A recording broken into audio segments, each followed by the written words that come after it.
Alright, hey guys, welcome back to another video, and today I'm going to show you a quick little guide, a quick little tutorial on, what's it called? How to make sure your Shokuho mod is run more properly, and you can get better frames, and, smoother gameplay, right? So, pretty much going over my options menu, specifically the video and performance. That's pretty much the main factors when it comes to, obviously how your game is run, because based on what you pick, it can run good and it can run bad. But the good thing about Bannerlord and obviously its settings, I'm gonna be honest with you, it's better than most games because it's you can pretty much change a lot of things. You know what I mean? As you can see right over here, and they do impact your system, and it shows how much of your system is being used down over here.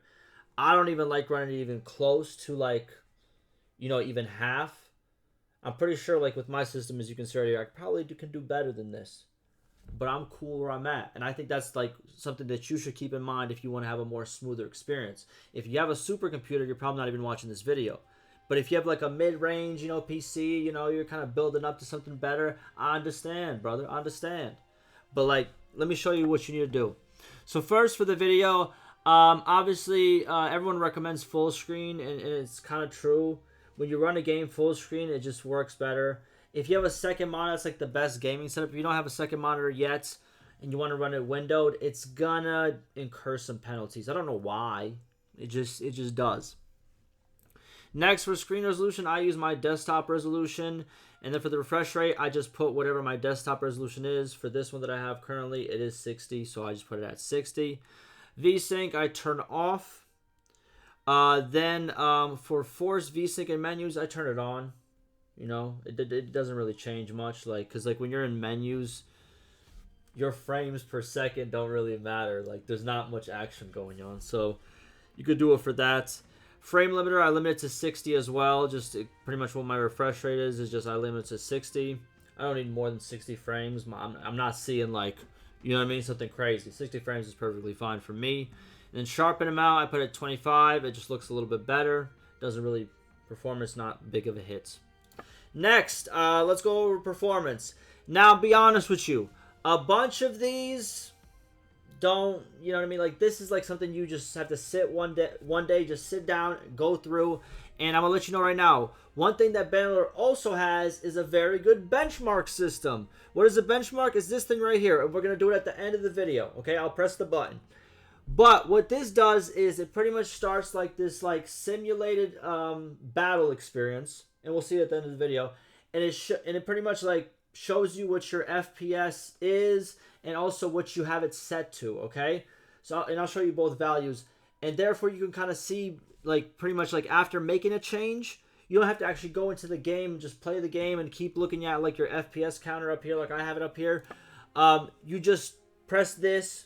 Go through the benchmark and see how your PC does. If it's too low, you need to, put the settings down. If the FPS is too low. If the FPS is really high, you might have some wiggle room to kind of maybe push your system a little bit harder. That's how you should think about it. But here's the main stuff that I would change. Shadow type. If you do static and dynamic, it means the shadows of moving characters. The dynamic shadows, if a character moves like this, the shadow's also going to move. I'll be honest with you, I get it. It looks kind of cooler, but mid-range PC is going to impact you. I still pick static only. I have a little bit better, I think, than a mid-range, but still, it's not the best. Don't get it twisted. Static only is my choice, okay? And it does really affect, in-game, how you do, especially in huge battles. Next is number of corpses. I keep it on low, 25. I get it. If it's a huge battle and you want the corpses to pile up, okay, man. If you want to run a movie, go ahead. But if you want to have smoother gameplay experience, you got to put it down at low. It is what it is, brother. All right? If you want to even do none, sure, but low doesn't affect your PC much. Next, number of ragdolls. Same thing. Do not pick unlimited. Unless you got a super PC, don't do it. Don't do it. I don't even do 10. I just do 5. It's fine. You know what I mean? Or if you don't really care. Ragdolls is like random people like falling or like, you know, a person's body doing like some weird little animation, that's a ragdoll, right? I put it at 5. That's enough to keep my dopamine levels hitting on every part of my screen. You know what I mean? I don't really care if it's like more than 5. If I just see like 5 things flying, I'm like, wow, amazing gameplay. So 5 is enough. Next, for this mod specifically, turn off cloth simulation. There's a bug with some of the weapons, I guess, like when you swing them. Some of my recent gameplay videos, like, you know, my like walkthrough of the mod. Somebody in the comments told me about this. Shout out to you. I don't remember your name, but you know what I'm saying? I appreciate you. Turn this off currently until they address it, but, you know, just always check back if they did address it or not. And I'll probably make a update video if they make an update to the mod, right? But turn this off, cloth simulation. Then lastly, I like turning off screen space reflection and motion blur. I think it impacts my system well. I don't know why. It might be just the vibes, but I just turned them off. Someone made fun of me in my last video about the settings and being like, oh, it doesn't affect my PC. Alright, bro. You got me. But I turn them off. It is what it is. And then the only things I touch over here, I don't really touch the resolution scaling. It's just at 100. I never really touched it. And yeah, just kept it where it was. In terms of gameplay, battle size, put it at 400 or lower. I know it sucks to even play on 200, but it depends on what you're playing on, man. I know you want to maybe play it at 1,000. You can try it. But that's really going to put a lot of like pressure on your PC. And 400 is a lot, man. Don't get it twisted. I'm playing on 400. It's not bad.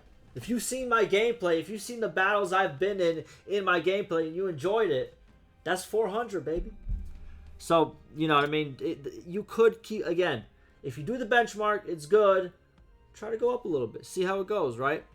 Next, animation sampling quality. I keep that on high. As you can see, it affects the animation sampling frame rate. A higher value requires more CPU resources, but provides smoother animations. What that means is when the game is like, you know, we need to, you know, smooth these animations, right? It's going to pretty much, you know, suck some energy out of your CPU. You know what I mean? So put your CPU usage up, but obviously it will boost how your game will look. So I keep that on high, obviously. But if your CPU usage is already high, maybe you don't do it. But for me, high is the better choice. And then lastly, I keep my sound levels on low. I can't tell the difference between 128 and 256. If you're like a recording producer, shouts out to you, bro. You know what I mean? Do your thing. But it does affect your frames for some reason. So I keep it on low. I can't tell the difference. You know what I mean? I've been blasting music forever. If you have to, like, our eardrums are already, you know what I'm saying, about gone, man. It is what it is. I ain't telling no difference.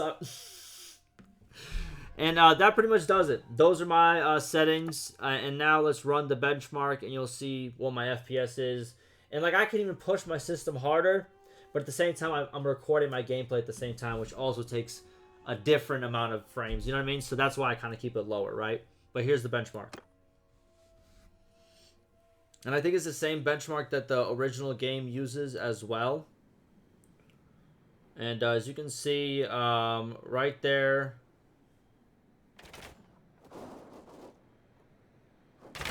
Yeah, I'm staying way above. You see where the green line is? You see where the red line is? My frame's doing it good.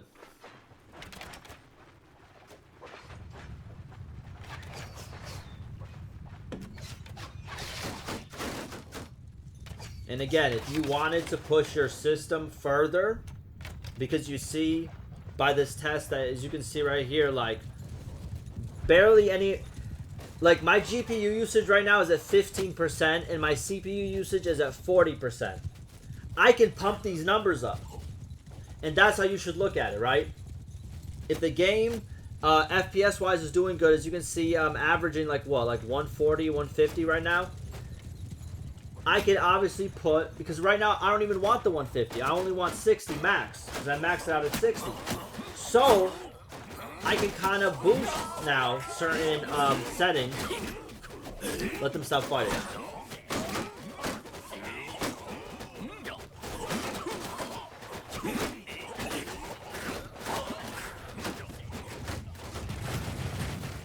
But what I was saying is I can boost certain settings now based on this benchmark, and then I can run the benchmark again.